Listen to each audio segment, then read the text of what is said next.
Hi, my name is Ashley Eggleston, and I will be discussing my informative speech essay. My topic for this essay is abortion. And my general, you know, reason for picking abortion is to inform you guys about the topic and why this is such a major issue and controversial topic in our country.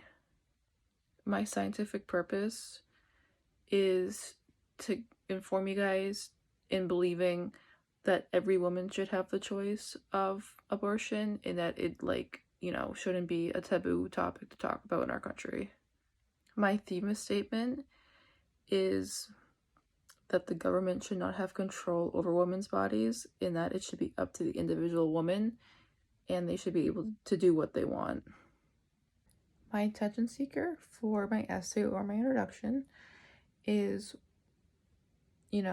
everyone has their own beliefs about abortion, and that's fine. People have their, beliefs because of religion, personal beliefs, or they just follow the government, whatever you choose. I am going to explain to you why, abortion should be pro-choice, because we all have human rights. The baby has human rights, but it should be up to the woman what they want to do with it. So if they want to carry the baby until you have it, or if they want to abort it, go ahead and abort the baby. But it shouldn't be up to the government because it's not the government's body, it's an individual woman's body.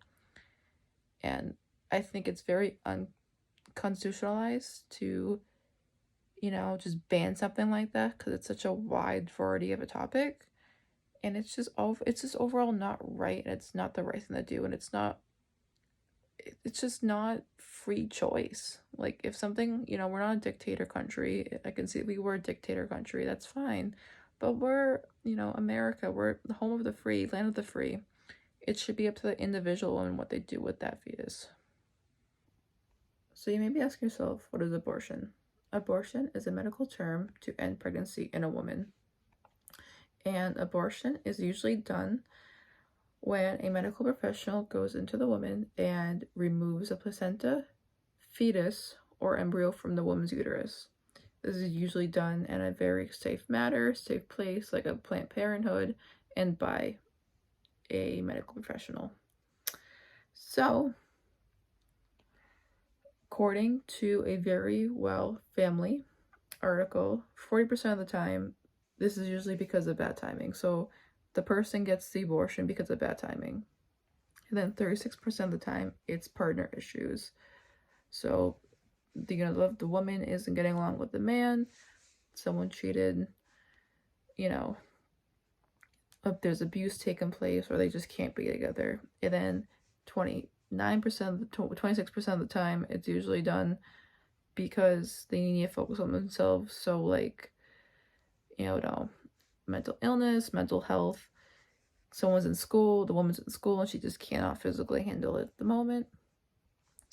And according to the article also, that this is, very transemotional time for the woman because she's going through a lot.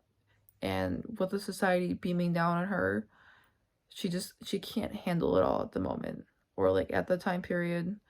So they get very bad, they get looked at very, very poorly, and it's just not fair to them.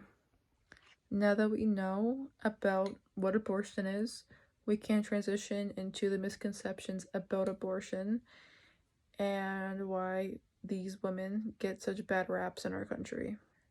The second topic is misconceptions about abortion, and this country is full of misconceptions.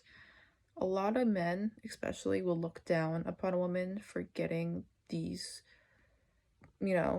procedures done because, they're either, irresponsible, they didn't take their birth control, they weren't on birth control, and that's usually not the case. Birth control isn't 100%. And many people realize that, but they don't put that into consideration. And they always blame the woman, they never blame the man, which isn't right. And these people are looked down upon very, very poorly in a demeaning type way, which again isn't right.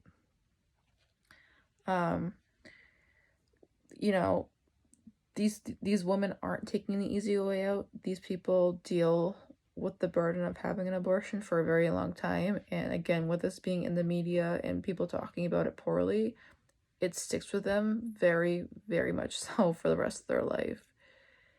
And many people, have these abortions done because, just because they weren't irresponsible, they just couldn't handle it. And because of school or whatever reason, which we know it's not our business, it's not my body, it's not your body, it's not no one's body. So there's no reason to look down upon someone just because they're having this procedure done. It's not fair to them. It's not, your problem. So I think overall we need to stop with the misconceptions, because these women deal with the burdens a lot, and it really deals with their morality, because it's not, they don't want to kill someone, they just can't handle it, and they're just not like, they aren't irresponsible. Again, they just cannot handle having a baby at 16, 17, or even 20. So people aren't ready and mistakes happen. So now the major topic of why abortion is not completely banned, but banned to a point where it aggravates people. So our federal government, didn't ban or does not ban abortion up until 24 weeks. And anything after 24 weeks is considered murder, which isn't right, because many people don't find out, or women don't find out for, not that far. So now that I've discussed how abortion is banned through our country and through some states, I'm going to talk about the political men who have put these laws into place. This is another major topic I want to talk about in my essay, and it's the political makers of our country and why men are the reason why we have these bans. And some women, but usually with the women, it's due to, like religion beliefs. Let's just get started. Men should not be making these rules because they cannot physically go through a pregnancy. So why are they having a say in what women go through on a daily basis? B, they usually do not care about the fetus, and all they care about is putting a ban or just having some control over women. So being able to ban something regarding us just makes them happy. They physically don't care about us, because if they cared about the women of this country, they wouldn't be making these type of laws, because they would look at it in a very well-respected manner, and they'd be like, okay, let's all be pro-choice and let's give these women an option. I do believe that it should be an option up until a certain week, and then after that it gets kind of like, then laws can come in.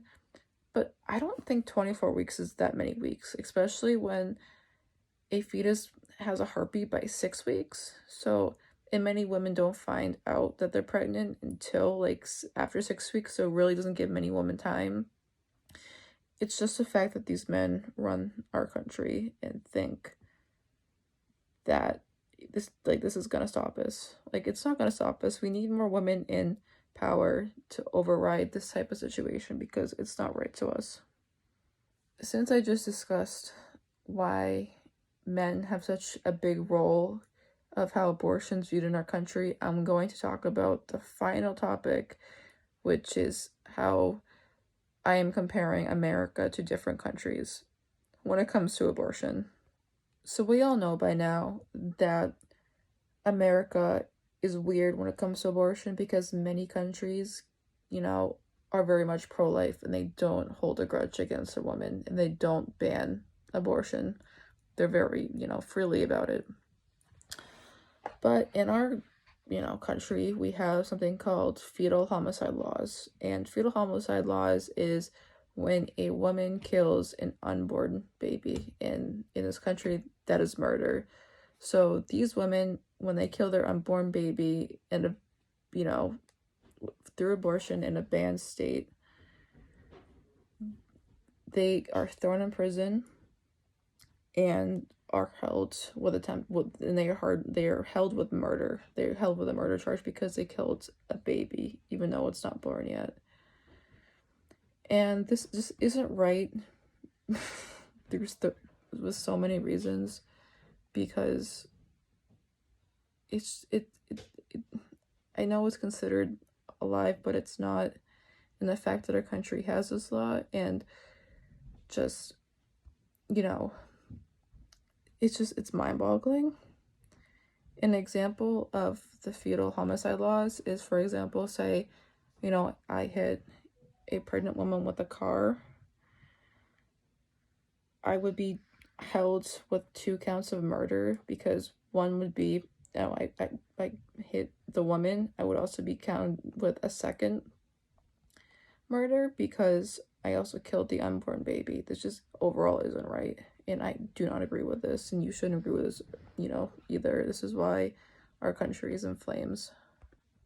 In conclusion, I hope this has really opened your eyes to a lot with abortion, and I hope you can somewhat come to your senses about why this country should be pro-choice and why we shouldn't have a ban on abortion, because it just doesn't do anyone justice, and it hurts more women than helps, because these women will go and get illegal procedures done in back alleys or drive to different states where it is, legal, and it just, it's not right. Like, we're a free country and we're not given a free choice when it comes to this, and it's mind-boggling. So I hope you can consider, doing your own research and doing your own type of article reading, and you can come up with your own type of opinion. But my opinion personally is I am pro-choice, and I hope you are too. But I hope so. But overall, I really hope you liked my informative essay. I'm exhausted, you probably can tell, but I hope you enjoyed it.